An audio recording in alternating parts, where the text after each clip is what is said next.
কে বললেন আমার বাবাকে চোর বলে কেউ। ওমরের শেষ মুহূর্তের সময়ের ঘটনা, প্রায় 10 বছরের মতো তিনি ক্ষমতা চালিয়েছেন। বছরের ঘটনা, ওমর রাদিয়াল্লাহু তাআলা আনহু খুতবাটা তিনি বন্ধ করলেন, স্টপ করে দিলেন, আর কোনো জবানি কথা নেই।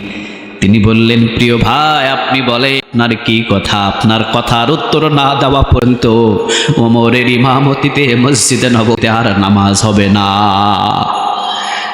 যদি আমার এই ওমরের কোনো ভুল থাকে, আসি ক্ষমতার চেয়ার থেকে আমি নেমে যাব, কোনোদিন এই মিম্বরে আর উঠবো না। কারণ মিম্বরে তো আমি ইচ্ছা করে উঠি নাই, জনগণ আমাকে উঠিয়েছে। জনগণ যখন ইচ্ছা করবে আমি টেনে হেসড়ে নামিয়ে ফেলবে। টেনে হেসড়ে নামার দরকার নাই, আমার যদি ভুল হয় ওমর যেই টেনে হেসড়ে নেমে যাবে। ওমর রাদিয়াল্লাহু তাআলা আনহু বললেন, আপনি বলেন। সাহাবী বললেন, ওমর জুমার খুতবা দেওয়ার জন্য আপনি এসেছেন।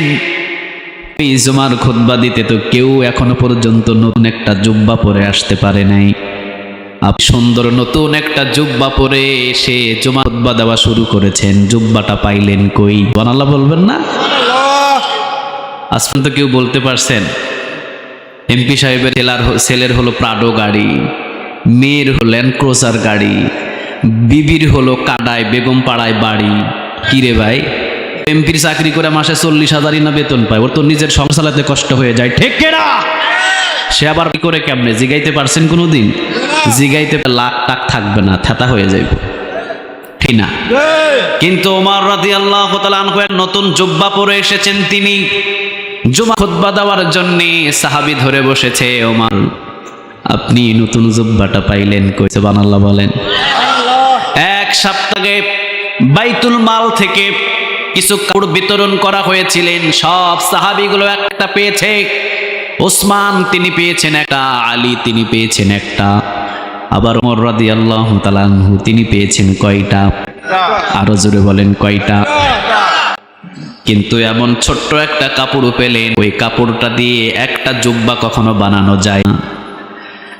সাহাবী বললেন, কই আমরা সবাই তো একটা করে বাইতুল মাল থেকে একটা কাপড় পেয়েছি, আমরা তো একটা জুব্বা বানাইতে পারি, আপনিও পেয়েছেন একটা, তাহলে আপনি নতুন পরে আসলেন কেমনে? নিশ্চয়ই আপনি আরেকটা চুরি করেন, নিশ্চয়ই আপনি আরেক চুরি করেছেন, আপনি নিয়েছেন 2টা। এই জন্য চুরি করা জামা দিয়ে যদি কোনো ইমাম নামাজ পড়ায়, আমার মতো তাকওয়াবান সাহাবী তার পিছনে দাদা করবে না। কত বড় তাকওয়ান চিন্তা করেন। হযরত ওমর রাদিয়াল্লাহু তাআলা আনহুর চোখ দিয়ে টপ টপ টপ করে পানি পড়া শুরু হলো। ওর বলে আখ্যায়িত করলেন ওমরকে। ওমর রাদিয়াল্লাহু আনহু চুপ হয়ে বসে থাকলেন, মুখের ভিতরে কোনো আওয়াজ নাই। ওমর রাদিয়াল্লাহু তাআলা আনহু কিন্তু কোরআনের দিক দিয়ে কঠোর, কিন্তু নিজের আমলের দিক দিয়ে অনেক নরম। সুবহানাল্লাহ বলেন। শরীয়তের দিক দিয়ে অনেক কঠোর। আপনি কোরআনের একটা আয়াতকে যদি গান, ওমর আপনার গদ্দান রাখবে না, কিন্তু ওমর রাদিয়াল্লাহু তাআলা আনহুরে যদি গালি দেন, ওমর তার প্রতিবাদ করে না। সুবহানাল্লাহ বলেন।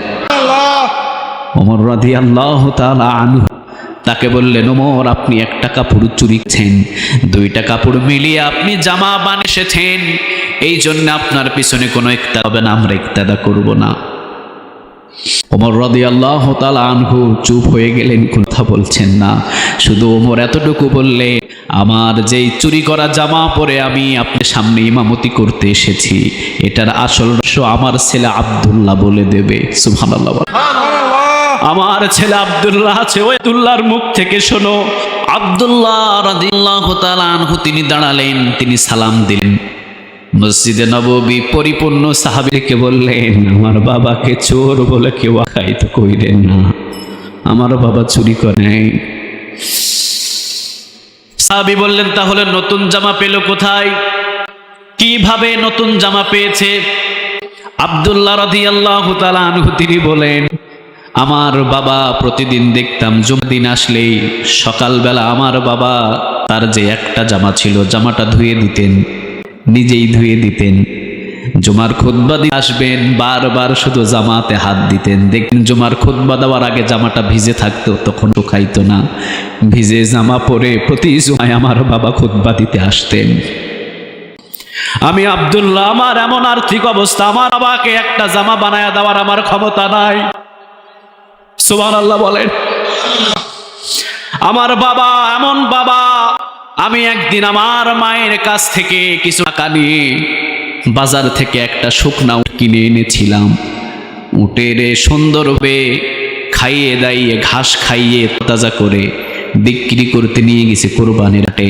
ওমর রাদিয়াল্লাহু তাআলা আনহু মুখের ভিতরে গামছা পরিধান করে এসে বলছেন, উটের দাম কত? সুবহানাল্লাহ বলবেন না? আমি আব্দুল্লাহ বললাম, এত টাকা, 200 দিরহাম দিতে হবে। চলে গেলেন ওমর। কিছুক্ষণ পরে আবার ওমর মুখটা খুলে বলছেন, বাবা উটটা পাইলা কই? সুবহানাল্লাহ বলবেন না? আব্দুল্লাহ বললেন, বাবা আমার মায়ের কাছ থেকে কিছু টাকা নিয়েছিলাম, আমার কাছে কিছু টাকা ছিল, 100 দিরহাম দিয়ে উট নিয়েছিলাম। আপনি যেই যে সিংহাসনে বা যেই জায়গায় বসেন, ওই জায়গার পিছনে যতগুলো জমিন আছে সবুজ সবুজ ঘাস হয়, ওই ঘাসগুলো খাইয়ে খাইয়ে এই উটটাকে তরতাজা করেছি। এখন বাজারে তুলেছি, 200 দিরহাম দাম বলে। ওমর রাদিয়াল্লাহু তাআলা আনহু বললেন, বাবা কার জমিনের ঘাস খাইয়ে তুমি উটটাকে তাজা করেছো? কার জমিনের ঘাস খাই তোমার উট এত তরতাজা হয়েছে? আমি যে জায়গায় বসেছি, যে জায়গায় বসি, জায়গার পিছনের সমস্ত জায়গা তো মদিনার জনগণের। মদিনার জনগণের জায়গার ঘাস খাইয়ে উটটাকে তরতাজা করে বাজারে বিক্রি করে টাকা কামাইবা হবে না। বাবা 100 দিরহাম নিয়ে যাইবা, আর বাকি 100 দিরহাম ইসলামী ফাউন্ডেশনে জমা দিয়ে যাইবা। আমার বাবা জীবনে কোনোদিন আমার হাম খাওয়াই নাই। আমার জীবনে কোনোদিন আমার বাবাকে একটা জামা বানিয়ে মতো এই আব্দুল্লাহর ক্ষমতা হয় নাই। বাইতুল মাল থেকে তোমরাও একটা করে কাপড় পেয়েছো, আমার বাবা ওমর একটা কাপড় পেয়েছে, আমি আব্দুল্লাহ তো একটা পেয়েছি। আমি আব্দুল্লাহ আমার কাপড়টা আমার বাবাকে হাদিয়া দিয়ে বলেছি, বাবা আপনি নিজে একটা জামা বানান। আমার এবং আমার বাবার 2টা কাপড় মিলিত হয়ে একটা জামা পরে ওই জামা দিয়ে আমার বাবা আজকে খুতবা দিয়েছে। আমার বাবা চোর না। কি মনে করছেন আপনি? 12.5 লক্ষ মাইলের প্রেসিডেন্ট, জীবনে কোনোদিন 19 থেকে 20 কখনো করে না। জীবনে কোনোদিন কারো অন্যায় ভাবে একটা টাকা কখনো নিজেও খাই নাই, নিজের সন্তানকেও খাওয়া